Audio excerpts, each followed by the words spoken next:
Morning light streamed through the windows as Zarthul and his team prepared for their first full day on Earth. They had been given a carefully planned schedule of visits to typical human facilities, a manufacturing plant, a university, and a civilian spaceport. "Remember your objectives," Zarthul told his team quietly. "Look interested in what they show you, but find what they don't show you." Officer Velxa adjusted the scanner hidden in her ceremonial collar. "The humans seem eager to please. They suspect nothing. Don't underestimate them," warned Zarthul. "Something has kept this planet safe for centuries. We need to find out what." A knock at the door announced their guide's arrival. Samantha Wells entered with a bright smile that didn't quite reach her eyes. "Good morning. I hope you found your accommodations comfortable. We have an exciting day planned for you." Zarthul returned the smile with equal insincerity. "We are looking forward to learning more about your fascinating world." Their first stop was a steel manufacturing plant outside the city. As they toured the facilities, Zarthul noted how primitive the technology seemed. Humans in protective gear worked with molten metal, the air hot and thick with the smell of industry. "This is one of our most advanced facilities," explained the plant manager, a broad-shouldered man named Frank. "We produce specialized alloys for aerospace applications." Officer Teklor, Zarthul's weapons specialist, scanned the metals secretly. "Nothing special," he whispered to Zarthul in their native language. "Basic alloys, nothing that could withstand our weapons." Samantha watched them closely, her smile never wavering. "Is there something specific you'd like to see?" "This is all very educational," Zarthul replied smoothly. "Your methods are charmingly traditional." Lieutenant Kate Morgan sat in a secure briefing room at Weather Station November. The screen showed live feeds of the alien delegation's tour, captured by hidden cameras. "They're scanning everything," noted General Harris. "Just as we expected." Kate watched the alien commander closely. Unlike his companions, who seemed dismissive of human technology, he appeared thoughtful, cautious. "He suspects something," she said. "Look at his eyes." The general nodded. "That's why we need to feed them. Exactly what we want them to see. Operation Mirror Box is in full effect." A technician approached with a tablet. "Lieutenant Morgan, your new assignment. You'll be joining the security detail at the Los Alamos visit tomorrow." Kate reviewed the information. Los Alamos was one of America's oldest nuclear research facilities. The visitors would be shown carefully prepared areas that displayed technology at least 50 years behind what humans actually possessed. "What happens if they try to access restricted areas?" she asked. The general's face hardened. "Then we'll learn whether they're really here for peace." After the factory, the alien delegation visited a university. Students stared openly at the visitors as Samantha led them through laboratories and classrooms. "Our physics department is particularly proud of their recent breakthroughs in quantum computing," she explained, showing them a room with what looked like advanced computer equipment. Officer Renko, the team's technology expert, activated his scanner discreetly. "Primitive quantum systems," he reported quietly. "They're barely achieving 100 qubits. Our personal devices are more powerful." Zarthul nodded, but something felt wrong. The equipment looked too clean, too perfect, like a display, not a working lab. During a demonstration, Zarthul noticed a student watching him intently. When their eyes met, the student quickly looked away and left the room. "Our next stop is the cafeteria for lunch," announced Samantha. "We've prepared a selection of Earth foods you might find interesting." As they walked, Zarthul signaled to Officer Velsa, who slipped away from the group unnoticed. Velsa moved quickly through the empty hallways. The humans were so focused on the main delegation that security in other areas was minimal. She found a door marked Advanced Research, authorized personnel only, and placed a small device against the electronic lock. Seconds later, the door opened. Inside was another laboratory, but this one was clearly in active use. Holographic displays showed complex equations, and pieces of equipment hummed with energy. Velxa scanned everything quickly, downloading as much data as possible. She was examining what appeared to be a miniature particle accelerator when she heard a sound behind her. Turning quickly, she found herself facing a young human female in a lab coat. "You must be lost," said the human pleasantly. This area is restricted. Velxa reached for her concealed weapon, but the human showed no fear. I wouldn't, said the human, still smiling. This entire room is monitored. Besides, that would violate your diplomatic status, wouldn't it? Velxa forced a smile. You are correct. I was simply curious and became lost. Your facility is very confusing. I'll show you back to your group, offered the human. As they walked, she added casually, by the way, the data you downloaded is encrypted. All you got was our student projects from last semester. Velxa kept her face neutral, but inwardly she felt a chill. The humans had anticipated their espionage. The cafeteria, Zarthul was sampling Earth foods when Velxa returned with a human escort. The slight tension in Velxa's posture told him everything he needed to know. Your colleague got turned around in our hallways, explained the lab-coated human to Samantha. No harm done. Thank you, Dr. Beck, replied Samantha, then turned to Velxa. Please stay with the group. Some areas of our facilities contain sensitive research. Of course, said Velxa. It was my mistake. Later, when they had a moment alone, Velxa reported what happened. They knew I would try to access their labs. They were prepared. Zarthul considered this information carefully. They're putting on a show for us. The question is, what are they hiding? Their final stop of the day was a civilian spaceport. Human rockets stood ready for launch, looking fragile and crude compared to hegemony vessels. These rockets can reach your orbiting stations and deliver satellites, explained the tour guide. Our next goal is establishing a permanent lunar base. Officer Techlor could barely hide his disdain.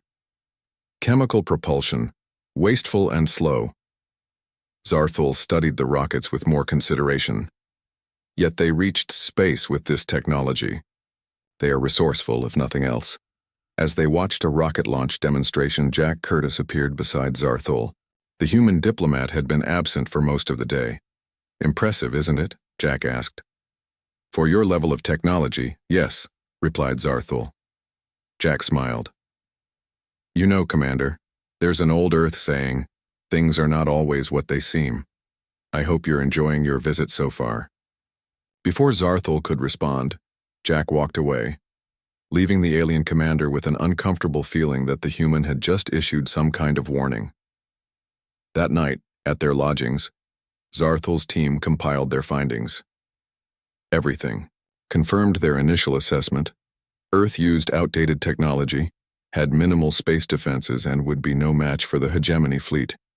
Yet Zarthul remained troubled. The humans seemed too confident, too unconcerned by their technological disadvantage. And there was something else, a pattern he couldn't quite identify in the facilities they had been shown. Something doesn't add up, he told his officers. Tomorrow we need to look beyond what the humans are showing us. I want thermal imaging of this entire continent. Let's see what heat signatures they might be hiding underground. As he spoke, a tiny device hidden in their chamber transmitted every word to a monitoring station deep beneath Nevada's desert, where Lieutenant Kate Morgan listened and smiled. They're taking the bait, she told General Harris. Time for Phase 2. 3 weeks had passed since the hegemony delegation arrived on Earth. Zarthul stood on the balcony of their accommodation, watching the sunrise over the mountains. His patience was wearing thin. Despite visiting dozens of facilities across the planet, they were no closer to solving the mystery of Earth's untouched status. Officer Velxa joined him, keeping her voice low. Commander, we've detected something interesting. Our orbital scanners have picked up unusual patterns in Earth's communications. What kind of patterns? Asked Zarthul. Encrypted transmissions, far more advanced than anything we've seen in their official technology. Most concerning is the concentration of signals coming from underground locations. This confirmed Zarthul's growing suspicion. The humans were hiding something beneath the surface, literally. Show me, he ordered. Inside their command room, Velxa displayed a holographic map of North America. Red dots pulsed across the continent, concentrated in mountain ranges beneath large bodies of water and under desert areas. These are the locations with the highest concentration of encrypted signals, explained Velxa. This one in Nevada is particularly active. Zarthul studied the map. Send Teklor to investigate the Nevada site. Use a stealth drone if necessary. The humans might detect it, warned Velxa. I'm counting on it, replied Zarthul. Let's see how they react when we stop playing by their rules. Lieutenant Kate Morgan walked through the bustling control room of Weather Station November. 3 weeks of babysitting the alien delegation had been exhausting, but the plan was working. The aliens were growing frustrated, making mistakes. General Harris approached with a tablet in hand. We've detected unusual activity from the visitors' quarters. They're scanning for subterranean structures. Kate smiled. Right on schedule?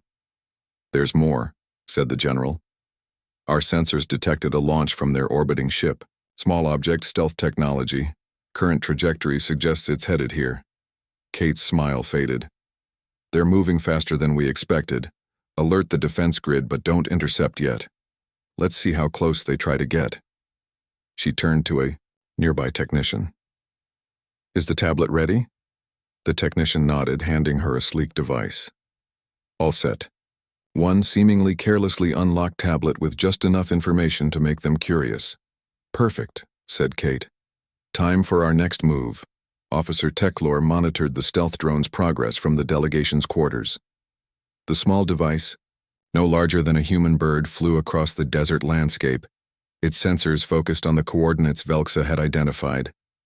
Approaching target area, he reported. No signs of detection yet.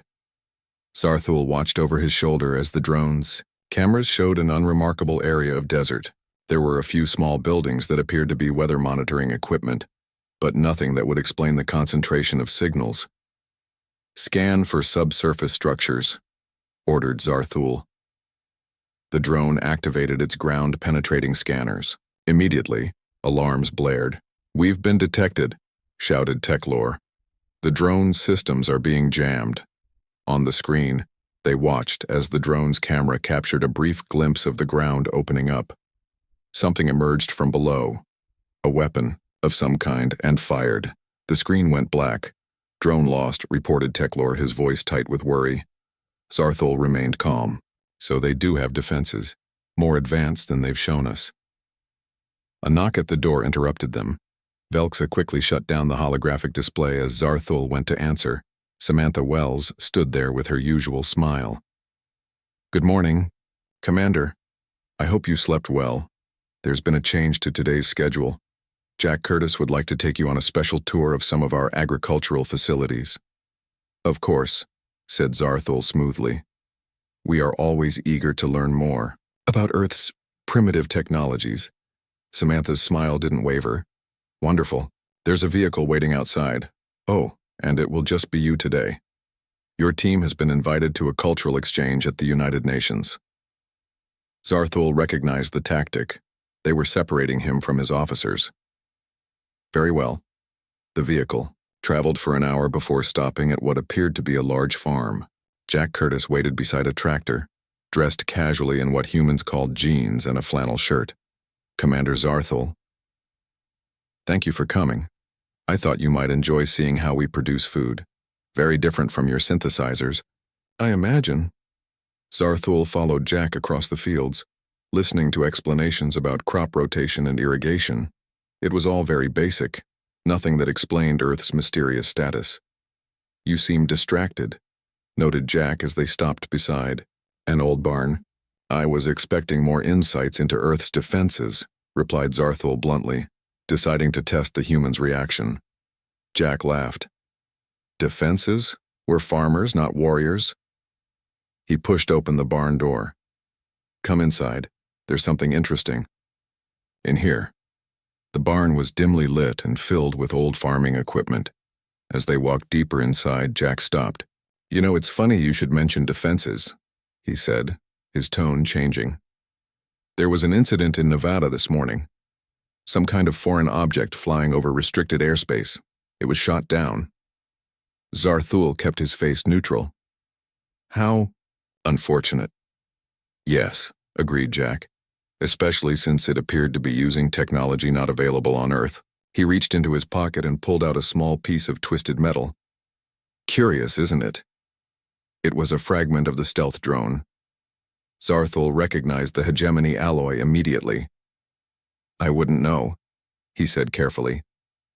Of course not, replied Jack. He pressed a section of wall, and to Zarthul's surprise, part of the barn floor slid away, revealing a staircase leading down. Maybe you'd find this more interesting than farming techniques. Meanwhile, at the United Nations, the rest of the alien delegation sat through presentations on Earth culture. Officer Velxa noticed that Samantha had left her tablet on the table. The screen was active, displaying what looked like technical schematics.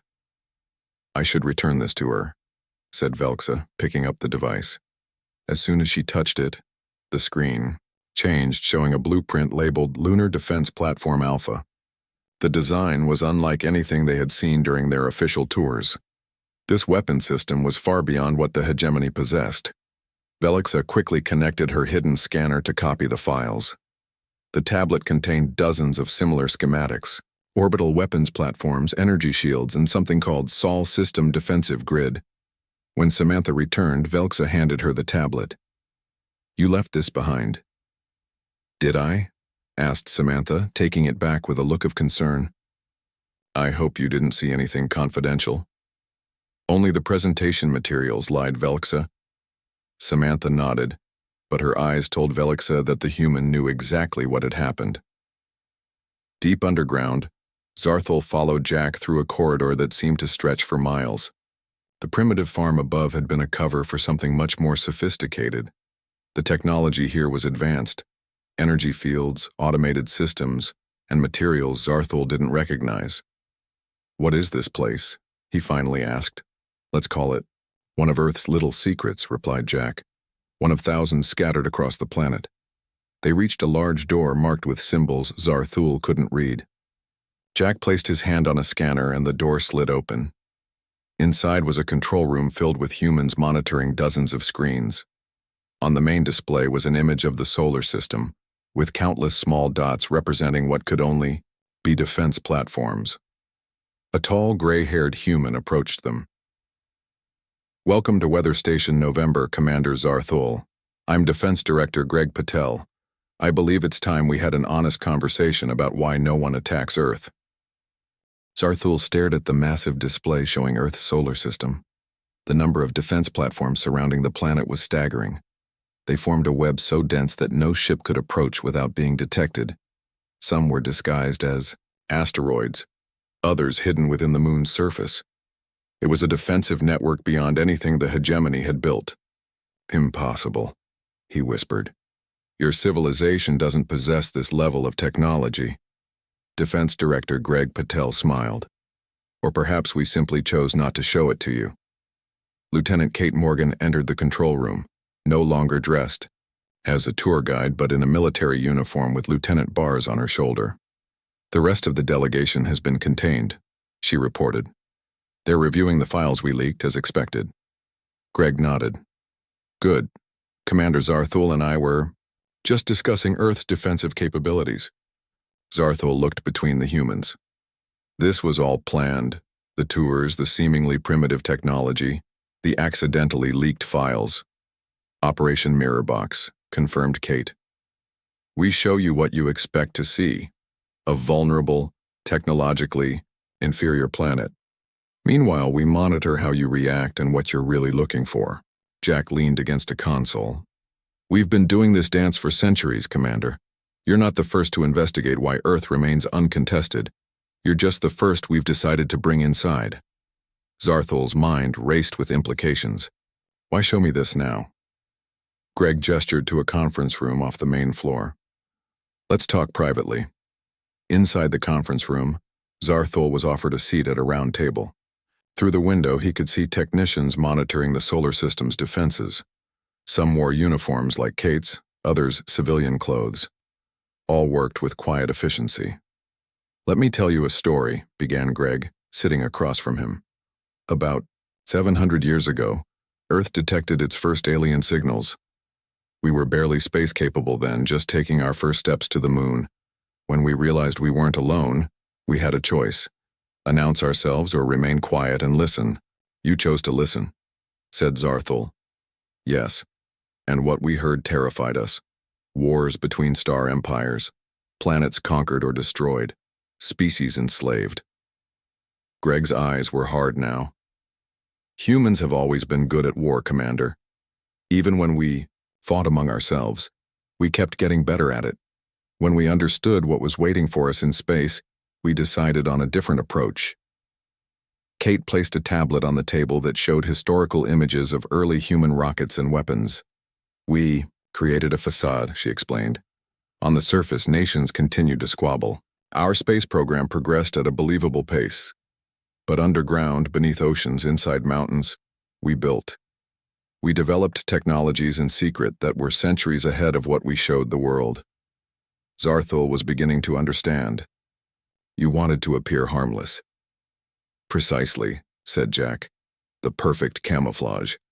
When other species eventually noticed us, they saw a primitive civilization barely worth conquering. Meanwhile, we built the most sophisticated defensive network in the galaxy. But that doesn't explain why no one has attacked, argued Zarthul. If everyone believes you're defenseless, someone should have tried. A heavy silence fell over the room. Greg and Kate exchanged looks. Someone did, said Greg finally. Once, he activated a screen on the wall, showing footage that made Zarthul's blood run cold. A fleet of warships descended toward Earth. Suddenly, thousands of platforms activated across the solar system. Energy weapons, unlike anything Zarthul had seen before, cut through the ships. Within minutes, the fleet was reduced to drifting debris. The Corvex Imperium, said Greg. 400 years ago. They thought Earth would be an easy conquest. Zarthul shook his head in disbelief. I've never heard of this Corvex Imperium. No one has, replied Kate. We removed them from the galaxy so thoroughly that even their allies pretended they never existed. The message spread quietly. Earth is not to be threatened. Jack picked up the story. After that, we maintained our deception. We've updated our visible technology just enough to seem natural, while our real advancements remain hidden. But why reveal this to me? Asked Zarthul. To the hegemony? Greg leaned forward. Times are changing, Commander. Earth has reached a point where maintaining the deception is becoming difficult. Our population is growing. We need to expand beyond our solar system, and we'd rather do that as allies than enemies. Meanwhile, back at the United Nations building, the rest of the alien delegation reviewed the files from Samantha's tablet with increasing alarm. These weapon systems are beyond our current capabilities, said Officer Renko, the technology expert. The power requirements alone would surpass our largest generators. Felxa studied the designs carefully. And look at these timestamps. Some of these systems were developed over 2 centuries ago. Their current technology must be far more advanced. It could be fake, suggested Techlore. A deception to make us believe they're stronger than they are. Then why hide it? Countered Velxa. Why show us outdated rockets if they want to intimidate us? Their discussion was interrupted when the doors opened. Samantha entered, accompanied by several humans in military uniforms. I believe you've had enough time to review those files, she said, her friendly tour guide persona gone. Now we have something else to show you. The aliens were escorted to a vehicle with darkened windows. As they drove, the city gave way to countryside and then to a military facility surrounded by high fences. Where are you taking us? Demanded Velxa. To see reality, replied Samantha, and to rejoin your commander. Back in the underground facility, Zarthul was shown more of Earth's true capabilities. He walked through laboratories where scientists worked on technologies that made the hegemony's best work seem primitive. This is just one facility, explained Kate as they toured a weapons testing range. We have hundreds like it across the planet. But your civilians know nothing of this? Asked Zarthul. Most don't, confirmed Greg. They believe what the rest of the galaxy believes, that Earth is still developing, still divided. Only those who work in these facilities know the truth. Jack led them to a hangar where sleek spacecraft, unlike the clumsy rockets Zarthul had been shown, stood ready for launch. Our real fleet, he said, capable of reaching the nearest star system in less than a month. Zarthul touched the hull of one ship, feeling the advanced materials. All this time, while the galaxy thought you were struggling to reach your own moon. We were preparing, finished Greg. Not for conquest, but for defense. Humans don't want war, Commander. We just make absolutely certain no one brings it to our doorstep. A communication alert sounded and Kate checked her device. The rest of the delegation has arrived at Surface Facility 7. They should be joining us shortly. Zarthul looked at the humans who had orchestrated this elaborate revelation. The Hegemony Council will never believe this without proof. That's why we're giving you proof, said Greg. We're proposing an alliance, Commander, one based on truth, not the deception we've shown the rest of the galaxy. And if we decline? Asked Zarthul. Greg's expression remained neutral, but his eyes hardened. Then you'll leave with altered memories of a simple, primitive Earth. Your delegation will report that there's nothing special here, just as all the others did. And life will continue as before. Until you're ready to reveal yourselves, concluded Zarthul. Yes, said Greg. Though we'd prefer to do that with allies at our side rather than facing a frightened galaxy alone. The doors to the hangar opened, and Zarthul's team was escorted in. Their faces showed the same shock he had felt upon first seeing Earth's true capabilities. Now Zarthul had a choice to make, one that would affect the future of both Earth and the Hegemony. Commander Zarthul stood at the viewport of his ship, staring at the blue-green planet below. Earth looked peaceful, almost innocent against the blackness of space. His four-fingered hand tapped against the reinforced glass as he considered the mystery that had brought him across 17 star systems. Commander, the Council is waiting for your report, said his second-in-command Officer Velxa. Zarthul nodded, his scaled skin reflecting the soft light of the command deck. Tell them I'll be there shortly. As Velxa left, Zarthul took one last look at Earth. Something about this planet wasn't right. The readings showed minimal orbital defenses, outdated weapons technology, and divided global leadership. By all normal metrics, Earth should have been conquered centuries ago, yet no spacefaring civilization had ever attempted it. Why? The High Council chamber was dim, with 7 tall figures seated around a crescent table. Their eyes glowed faintly in the darkness as Zarthul entered and bowed. Commander, what have you learned about the Earth situation? Asked Councillor Mox, the eldest member. Zarthul activated his datapad, projecting a hologram of Earth between them. Honored Council, Earth continues to be an anomaly. They have achieved spaceflight, but only within their own system. Their weapons are primitive compared to ours. Their nations still fight among themselves. They would be easy to conquer, yet every record shows that no civilization has ever tried. Perhaps there is nothing valuable there, suggested Councillor Pren.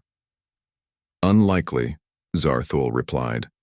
The planet is rich in water, minerals, and biological diversity. Its position in the galaxy is also strategic. Councillor Drav leaned forward, her long fingers forming a steeple.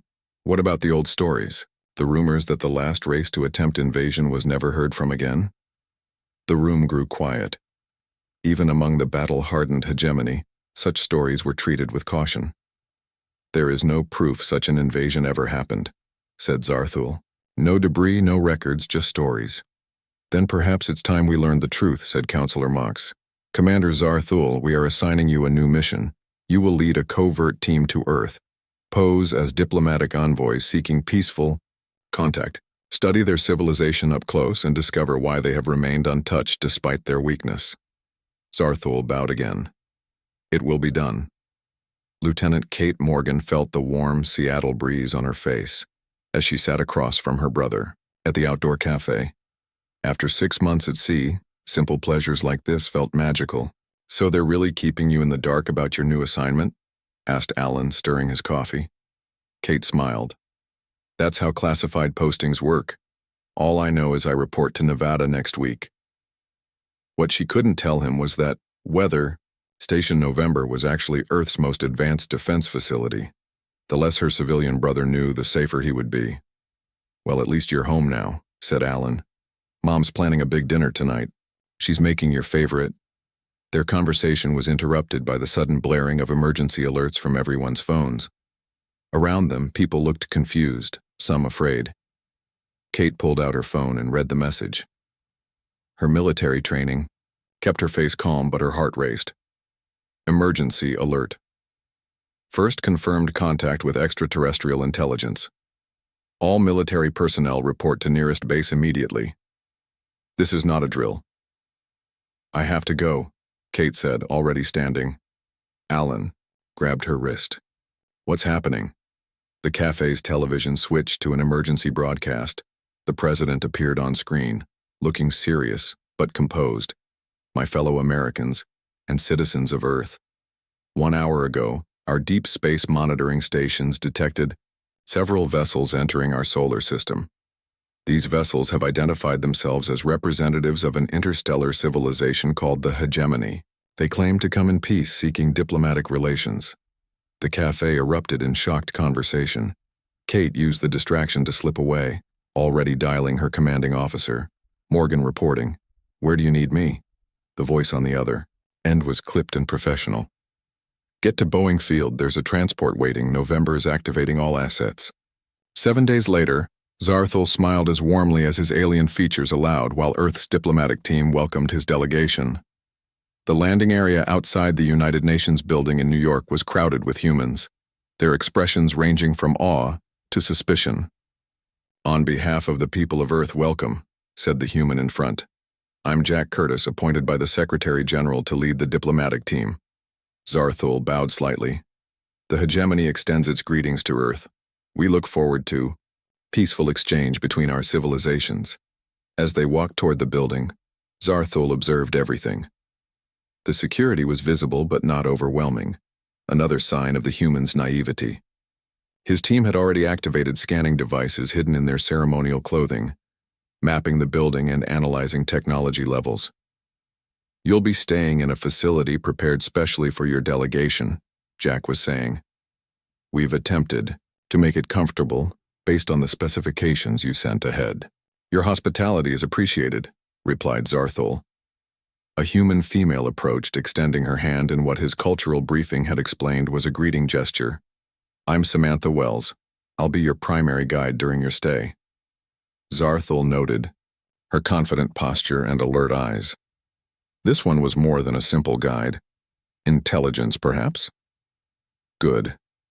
It would make the game more interesting. "Pleased to meet you," he said, mimicking the human phrase perfectly. Deep beneath the Nevada desert, Kate Morgan stood in front of a massive display showing the alien ships in orbit. Around her, hundreds of technicians monitored systems that officially didn't exist. General Harris walked up beside her. "What do you think, Lieutenant?" "Their approach was too perfect, sir," Kate replied. "They knew exactly where our detection grid was weakest, and their ships are positioned with clear firing solutions on our major cities, despite claiming this is diplomatic." The general nodded. "Everyone topside is celebrating first contact. Down here, we're preparing for the worst." He gestured to another screen showing the alien delegation at the UN. "Those aren't just diplomats. Our analysis suggests at least 4 of them are military intelligence." "Are we activating the Soul Shield?" Kate asked. The general's face was grim. "Level 2 activation only. Enough to be ready, not enough to be detected. The president wants to give diplomacy a chance." Kate looked back at the screen. The alien commander was smiling at the cameras, but something about his eyes made her shiver. "They think we're defenseless," she said quietly. "Let them," replied the general. "Everyone else has made the same mistake. That's why we're still here." In his private quarters that night, Zarthul reviewed the data his team had collected. Everything confirmed their initial assessment. Earth should be easy prey. The humans' weapons were chemical-based projectiles and crude nuclear devices. Their space presence was minimal. Their leadership was divided among nations, yet something didn't add up. Why did other advanced civilizations give Earth such a wide berth? And why did humans seem so unconcerned by their technological disadvantage? He prepared for sleep. Zarthul couldn't shake the feeling that beneath the smiles and handshakes the humans were watching his every move, measuring him somehow. "What are you hiding?" he whispered to the empty room. Outside his window, the lights of New York shone brightly against the night sky, offering no answers to the mystery that was Earth. 1 month later, Zarthul stood before the Hegemony High Council. The Grand Chamber was silent as the 7 counselors studied the evidence he had presented. Holographic displays showed Earth's true defensive capabilities, the advanced technology they had hidden for centuries, and the proposed alliance terms. "This is difficult to believe," said Counselor Mox, breaking the silence. "You claim that humans have technology centuries beyond what they display?" "I have seen it with my own eyes," confirmed Zarthul. "The evidence is conclusive." Counselor Drav leaned forward, her expression troubled.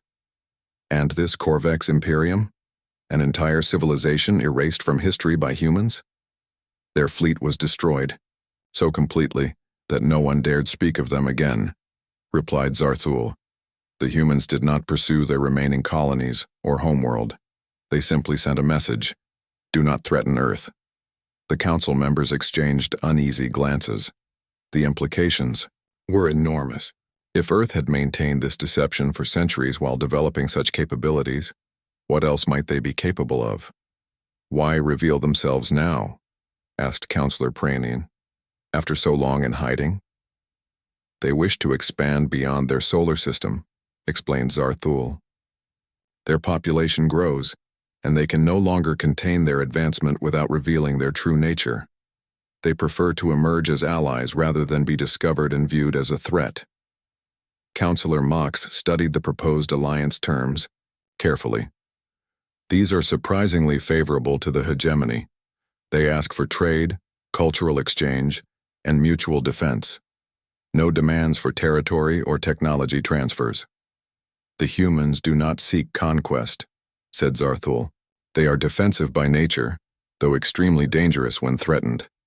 They value stability." After hours of deliberation, the council reached their decision. The hegemony would accept the alliance with Earth. 6 weeks later, Lieutenant Kate Morgan stood on the observation deck of the USS Liberty, Earth's newest diplomatic vessel. Below, the blue marble of Earth rotated slowly. Beside her stood Zarthul, now the official hegemony ambassador to Earth. "Your world looks peaceful from up here," he remarked. "It's hard to imagine the fortress it truly is." Kate smiled. "That was always the point. The best defense is one your enemies don't realize exists until it's too late." The door opened, and Jack Curtis entered, now wearing the formal uniform of Earth's diplomatic corps. "The delegation is ready," he announced. "The announcement will be broadcast throughout the hegemony and to all Earth nations simultaneously." This would be a historic moment. Earth's public revelation of its true capabilities and its first official alliance with an interstellar civilization. For ordinary humans, it would be shocking to learn that their governments had hidden such advanced technology for centuries. "Are your people prepared for this truth?" asked Zarthul. "As prepared as they can be," replied Jack. "There will be confusion, anger perhaps, but also pride and excitement. Humans have always dreamed of the stars." On the main deck, Defense Director Greg Patel waited with Earth's Unified Defense Command staff. Screens showed representatives from nations across the planet, most learning the truth about Earth's secret technological advancement for the first time. This deception was necessary, Greg explained to the assembled leaders. It protected Earth, while we developed the strength to take our place in the galaxy safely. On another screen, the Hegemony Council appeared, ready to formalize the alliance. Billions of beings throughout both civilizations watched as the treaty was signed. Zarthul addressed the cameras. "Today marks a new chapter in galactic history. The hegemony welcomes Earth as our ally, not as the primitive world we once believed it to be, but as an advanced civilization whose remarkable journey has been hidden from view." Kate was promoted to captain during the ceremony, becoming the first military liaison to the hegemony. As she accepted her new rank, she reflected on how quickly everything had changed. "Captain Morgan," said Greg after the ceremony, "your next assignment will take you beyond our solar system. You'll command our first officially acknowledged deep space vessel." Kate couldn't hide her excitement. After years of secret training and hidden missions within the solar system, she would finally fly openly among the stars. News of Earth's true nature spread quickly through the galaxy. Other civilizations reacted with varying degrees of shock, fear, and diplomatic overtures. In a private meeting chamber aboard the USS Liberty, Zarthul shared intelligence reports with Captain Morgan and Ambassador Curtis. "Three-star empires have already reached out seeking alliances similar to ours," said Zarthul. "Others are strengthening their borders, fearing Earth might now seek revenge for past slights." "They misunderstand us," said Jack. "We never wanted conquest." "But you must understand their fear," replied Zarthul. "For centuries, the galaxy believed Earth was defenseless, yet no one dared attack. Now they know why. A civilization with the power to erase aggressors from history. It is unsettling." Kate examined the reports. "We need to reassure them. Show that Earth wants peaceful expansion, not war." "That will take time," cautioned Zarthul. "Trust is not built quickly." 6 months later, Captain Morgan stood on the bridge of the EDS Pathfinder, Earth's first official exploration vessel. The ship hovered at the edge of the solar system, ready to make its maiden voyage into deep space.